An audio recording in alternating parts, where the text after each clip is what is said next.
Rashtaka Kalbayevga to'xtaldik. Men ham u kishini kuzatib boraman internet tarmoqlarida. Endi ustoz sifatida ham hurmat qilamiz albatta. Hurmatimiz cheksiz Rashtakaga. O'z ishiga talabchan ustoz. Shogirdlari aytganini qilmasa jahli chiqadi. Aql tayog'ini ishlatishga majbur bo'ladi. Savol shundaki, o'sha aql tayog'i sizga aql beradimi yoki og'riq beradimi? Menga aql beradi.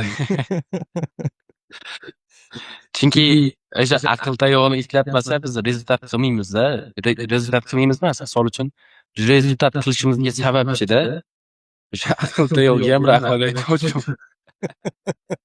Chunki ustozimiz shunaqa inson, ular o'zini ishini juda ham yaxshi ko'radi. O'sha o'zini ishini juda ham yaxshi ko'rganligi sababli bizga qo'lidan kelganicha o'zida nima bor, o'sha narsani o'rgatadi.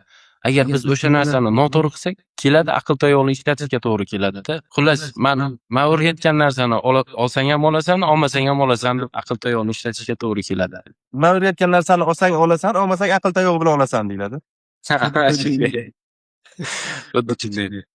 O'sha aql tayog'i ishlamaguncha ishlasangiz bo'lmaydimi? Ishlaysiz endi odam baribir Talqovli. stressiga tushib qoladi-yu, qizilga tushib qoladi. O'sha paytda birdan aql tayog'ini ko'rsa bo'ldi, sразу yana yashil